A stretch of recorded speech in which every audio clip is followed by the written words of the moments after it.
রাজ্য ডিভিসি সংঘাতে দুই মুখ্যমন্ত্রীর কথা। ঝাড়খণ্ডের মুখ্যমন্ত্রী হেমন্ত সোরেনের সঙ্গে ফোনে কথা মমতা বন্দ্যোপাধ্যায়ের। বন্যা পরিস্থিতি নিয়ে কথা হয়েছে বলে সোশ্যাল মিডিয়ায় পোস্ট করে জানিয়েছেন মুখ্যমন্ত্রী মমতা বন্দ্যোপাধ্যায়। ঠিক কি পোস্ট করলেন সোশ্যাল মিডিয়ায়, কি কথা হলো দুই রাজ্যের মুখ্যমন্ত্রীর মধ্যে, এ নিয়ে আমরা কথা বলবো। আমার সঙ্গে রয়েছে সহকর্মী শাশ্বতী রায়। শাশ্বতী, জানতে চাইব যে মুখ্যমন্ত্রী সোশ্যাল মিডিয়ায় পোস্ট করেছেন ঝাড়খণ্ডের মুখ্যমন্ত্রী হেমন্ত সোরেনের সঙ্গে তার কথা হয়েছে, কি লিখলেন তিনি সোশ্যাল মিডিয়ায়, কি কথা হলো? দেখো, যে বিষয়টির উপর সবথেকে আগে নজর দিয়েছেন মুখ্যমন্ত্রী, যে তেনুঘাট থেকে প্রচুর পরিমাণে জল ইতিমধ্যেই ছাড়া হয়েছে এবং রাজ্যের একাধিক জেলা ইতিমধ্যেই বন্যা কবলিত। সেখানে পরিস্থিতি নিয়ন্ত্রণ করার জন্যই এই আলোচনা, এবং সেক্ষেত্রে দুই মুখ্যমন্ত্রীর মধ্যে কথাবার্তা হয় যে ডিভিসি থেকে যে পরিমাণ জল ছাড়া হচ্ছে, কারণ ইতিমধ্যেই যে পরিস্থিতি তৈরি হয়েছে দক্ষিণের যে জেলাগুলি রয়েছে সেগুলোতে, দক্ষিণবঙ্গের, সেই পরিস্থিতিতে দাঁড়িয়ে মুখ্যমন্ত্রী বারবার করে বলছেন যে এই বিষয়টার উপর যাতে নজরদারি থাকে ঝাড়খণ্ডের রাজ্যের তরফ থেকেও, যে তাদের ওখানে অতিরিক্ত পরিমাণ জল থাকার ফলে সেটা ছেড়ে দিলে যাতে এ রাজ্য ভেসে না পড়ে, সেই দিকেই কিন্তু বারবার নজর দেওয়ার কথা তিনি বলেছেন। কারণ ইতিমধ্যে নবান্নের তরফ থেকে ডিএমদের অর্থাৎ জেলা শাসকদের ইতিমধ্যেই নজরদারি রাখতে বলা হয়েছে দক্ষিণবঙ্গ এবং উত্তরবঙ্গের প্রত্যেকটি জেলার ক্ষেত্রে, এবং নবান্নের তরফে কড়া নজরদারি থাকছে এবং মুখ্যমন্ত্রী নিজে এই বিষয়টির ওপর নজরদারি করছেন। কারণ বারবার দেখা গেছে ডিভিসি পশ্চিমবঙ্গের সঙ্গে কোনো রকম পর্যালোচনা না করেই প্রচুর পরিমাণে জল ছেড়ে দিচ্ছে, এবং সেই পরিস্থিতি যাতে একেবারে হাতের বাইরে না চলে যায় সেই দিকেই কিন্তু নজর দেওয়ার কথা বারবার করে বলেছেন মুখ্যমন্ত্রী মমতা বন্দ্যোপাধ্যায়। এবং ঝাড়খণ্ডের মুখ্যমন্ত্রী হেমন্ত সোরেনের সঙ্গে তিনি যে ফোনে আলাপচারিতা করেছেন, এবং সেখানে এই বিষয়টিকেই তিনি মূল গুরুত্ব দিতে চেয়েছেন, যে বারবার করে তিনি অনুরোধ করেছেন যে কোনোভাবেই যাতে তার রাজ্যকে না জানিয়ে, পশ্চিমবঙ্গকে না জানিয়ে ডিভিসি বিপুল পরিমাণে জল না ছাড়ে, তাতে দক্ষিণবঙ্গের পরিস্থিতি আরো বেশ কিছুটা হাতের বাইরে চলে যেতে পারে। একদমই শাশ্বত, এই জায়গায় এক তো জল ছাড়াতে দক্ষিণবঙ্গের জেলাগুলো প্লাবিত হওয়ার একটা আশঙ্কা, পাশাপাশি আবহাওয়া দপ্তর তারা কি জানাচ্ছে যে মমতা বন্দ্যোপাধ্যায় উদ্বেগের কারণটা আসলে কোন জায়গায়? যে একেবারেই আবহাওয়ার পরিস্থিতির জন্যই এই উদ্বেগ, কারণ ঝাড়খণ্ডের ওপরই অবস্থান করছে এই মুহূর্তে গভীর নিম্নচাপ। সেটি ধীরে ধীরে শক্তি ক্ষয় করলেও বেশ কিছুটা সময় লাগবে ঝাড়খণ্ড থেকে সেটি উত্তর পশ্চিমে এগিয়ে যেতে। সেক্ষেত্রে ঝাড়খণ্ডে এই মুহূর্তে যে পরিমাণ বৃষ্টি হচ্ছে তাতে করে জলস্তর একাধিক নদীর প্রচুর পরিমাণে বৃদ্ধি পেয়েছে। সেই কারণেই পরিস্থিতি যথেষ্ট মাত্রায় হাতের বাইরে চলে যাওয়ার জায়গায়, এবং এর প্রভাব দক্ষিণবঙ্গের ওপর সব থেকে বেশি পড়ছে। দক্ষিণবঙ্গের একাধিক জেলাতে জারি রয়েছে বন্যা পরিস্থিতি, এবং সেই মুহূর্তে আলিপুর আবহাওয়া দপ্তরের তরফ থেকেও নির্দেশিকা দেওয়া হয়েছে যে দক্ষিণ 24 পরগনা সহ একাধিক জেলাতে ফ্ল্যাশ ফ্লাড হতে পারে। শাশ্বতী, থাকো আমাদের সঙ্গে। এই মুহূর্তে আমাদের সঙ্গে রয়েছেন বিজেপির মুখপাত্র, বিজেপির সাংসদ শ্রমিক ভট্টাচার্য। শ্রমিকদা, কলকাতা টিভিতে আপনাকে স্বাগত জানাবো। মুখ্যমন্ত্রী মমতা বন্দ্যোপাধ্যায় তিনি ঝাড়খণ্ডের মুখ্যমন্ত্রীর সঙ্গে কথা বলেছেন এই যে যাতে জল ছাড়া নিয়ে যাতে আগে জানানো হয় রাজ্যকে সে বিষয় নিয়ে, এবং তার বক্তব্য যে পরিস্থিতি এখনো পর্যন্ত তৈরি হয়েছে দক্ষিণবঙ্গের জেলাগুলিতে, সে গোটা বিষয়টা ম্যানমেড। একদম ঠিক কথা বলেছেন। মুখ্যমন্ত্রীর বক্তব্যকে স্বাগত জানাচ্ছে। মুখ্যমন্ত্রী শেষ সপ্তাহে জানা ছিল না যে ডিভিসি কতক্ষণ পর্যন্ত এবং কত দূর পর্যন্ত, কত উচ্চতা পর্যন্ত জল তারা ধারণ করতে পারে, তারপরে তাকে সেই জল রিলিজ করতে হয়। কি করছিল শেষ দপ্তর?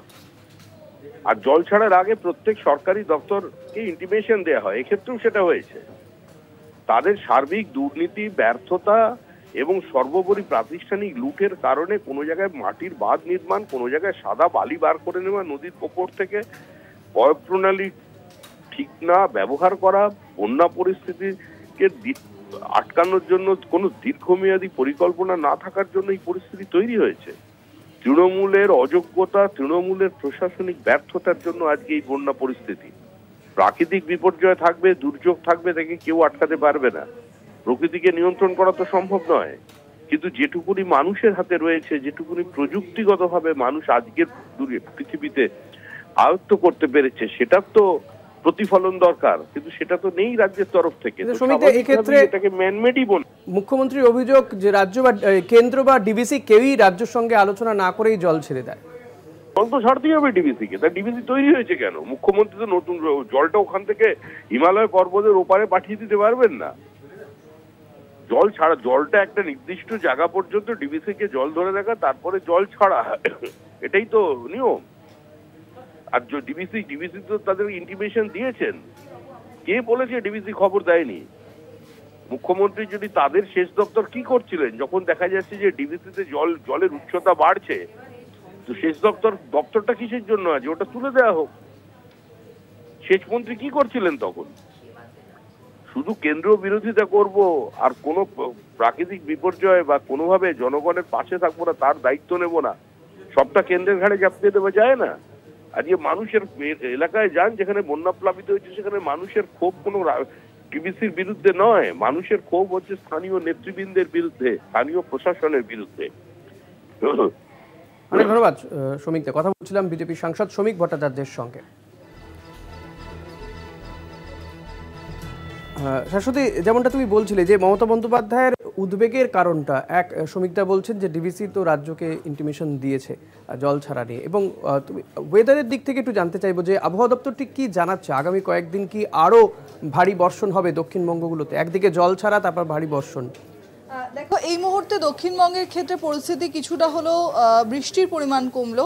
সোমবার আগামীকাল সেই অর্থে বৃষ্টির কোনো পূর্বাভাস নেই দক্ষিণবঙ্গের ক্ষেত্রে, তবে মঙ্গলবার থেকে পুনরায় কিন্তু বৃষ্টির সম্ভাবনা রয়েছে, এবং সেক্ষেত্রে যেমনটা দেখা যাচ্ছে যে গভীর নিম্নচাপের অবস্থান ঝাড়খণ্ডের ওপর, সেই কারণে কিন্তু ঝাড়খণ্ডে প্রচুর পরিমাণে বৃষ্টি হবে এবং তার প্রভাব পশ্চিমের জেলাগুলিতে সব থেকে বেশি পরিমাণে পড়বে। সেক্ষেত্রে এই মুহূর্তে বাঁকুড়া, পুরুলিয়া, আসানসোল সহ একাধিক জায়গায় যে পরিস্থিতি এই মুহূর্তে দাঁড়িয়ে রয়েছে, জলমগ্ন হয়ে পড়েছে একাধিক জায়গা, সেই জায়গাগুলির ওপরই নজরদারি থাকছে, এবং প্রচুর পরিমাণে ডিভিসি থেকে জল ছাড়ার কারণেই এই পরিস্থিতি বলে রাজ্যের তরফ থেকে বলা হচ্ছে। সেক্ষেত্রে বারবার দেখা গেছে যে একাধিক সময় রাজ্য এবং ডিভিসির মধ্যে এই সংঘাত বারবার তৈরি হয়েছে, কারণ প্রবল পরিমাণে জল ডিভিসির তরফ থেকে ছেড়ে দেওয়ার ফলে রাজ্যের পরিস্থিতি হাতের বাইরে যাতে না চলে যায়, তার জন্যই কিন্তু উদ্বিগ্ন হয়ে রয়েছেন মুখ্যমন্ত্রী মমতা বন্দ্যোপাধ্যায়, এবং সেই কারণেই এই বার্তা।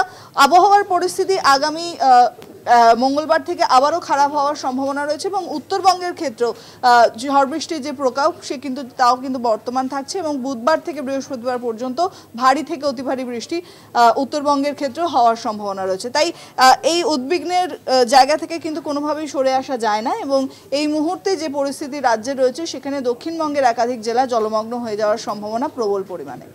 একদমই, অনেক ধন্যবাদ শাশ্বতী। কথা বলছিলাম আমাদের প্রতিনিধি শাশ্বতী রায়ের সঙ্গে, এবং শাশ্বতী যেমনটা জানালো যে কিছুটা পরিস্থিতি উন্নতি হয়েছে দক্ষিণবঙ্গে, তবে সেটা সোমবার পর্যন্তই। মঙ্গলবার থেকে আবারও ভারী বৃষ্টিপাত হতে পারে, এবং তারপরে যদি আবার ডিভিসি ছাড়া জল, এই জলে ইতিমধ্যে বেশ কিছু জায়গা জলমগ্ন হয়ে গিয়েছে, কিন্তু তারপর যদি দক্ষিণবঙ্গে আরও বৃষ্টিপাত হয়, ডিভিসি যদি আরও জল ছাড়ে, তাহলে কিন্তু প্লাবনের আশঙ্কা করা হচ্ছে।